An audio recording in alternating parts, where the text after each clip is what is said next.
Train पलट चुकी है और इसके पीछे जो डब्बे लगे हैं उसका कोई अता पता नहीं है। ये ट्रेन की पटरियां ही हैं लेकिन ट्रेन आएगी नहीं यहाँ पर।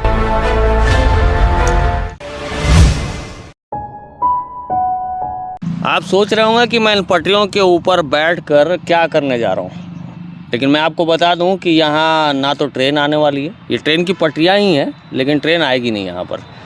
और पटरी पर बैठकर सरकार की पटरी से उतरती हुई व्यवस्था के बारे में आज ज़रा बात करने का मन बन गया, इसलिए यहाँ पर बैठकर इस रिपोर्टिंग को आप तक पहुँचा रहा हूँ। साफ तौर पर ये पटरियाँ जो है दुर्ग का एक चौपाटी उद्यान हुआ करता है और वहाँ लगाई गई थी कुछ सालों पहले जब यहाँ पर सरोज पांडे महापौर थी। तो इन पटरियों को लगाया गया था और बाकायदा यहाँ पर एक टॉय ट्रेन चलाई जाती थी। टॉय ट्रेन कैसी है? ये टॉय ट्रेन है, ये उसका इंजन है, पूरी तरह से ध्वस्त हो चुका है, ट्रेन पलट चुकी है और इसके पीछे जो डब्बे लगे हैं उसका कोई अता पता नहीं है। और इसको बहुत सुव्यवस्थित तरीके से यहाँ पर ट्रेन की व्यवस्था की गई थी। जब उस समय बीजेपी का शासनकाल था तब ये ट्रेन यहाँ इस गार्डन उद्यान के चारों तरफ दौड़ती थी, जिनमें बाकायदा टिकट लगती थी और छोटे छोटे बच्चे इसमें सवारी किया करते थे। इस उद्यान को बहुत काफ़ी अच्छे नज़रियों के साथ बनाया गया था कि शहर के बीच में कुछ लोगों के लिए घूमने फिरने की जगह रहेगी, बच्चों के लिए माकूल सा वातावरण रहेगा। और उसी के लिए यहाँ ये जो बिल्डिंग आप देख पा रहे हैं उसमें तारामंडल आपको दिख रहा होगा दूर से, और सरोज पांडे जी ने उद्घाटन किया था यहाँ पर जब वो मेयर थी यहाँ की, दुर्ग नगर निगम की। तो ये तारामंडल बनाया गया था।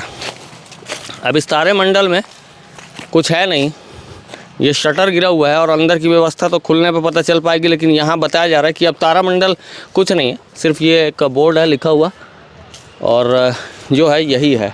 बाकी अंदर जो मशीनरी थी, जो देखने के लिए दूरबीन वगैरह लगाए गए थे बच्चों के लिए, वो सारा कुछ अब समझ लीजिए कि नहीं है।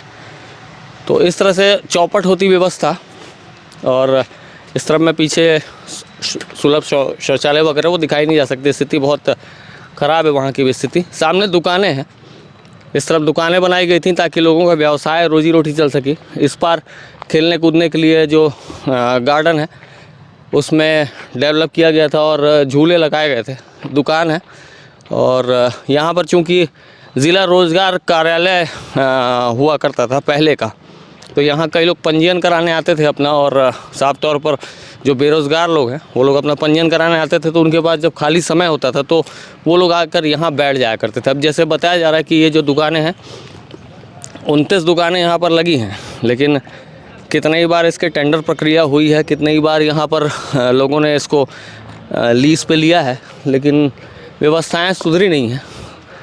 और खेलने कूदने के लिए ये सब लगाए गए थे झूले वगैरह, सब बर्बादी के कगार पे हैं। 29 दुकानों में से गिनती की 5-6 दुकानें खुलती हैं, जिससे ना तो राजस्व आता है ना कुछ भी आता है।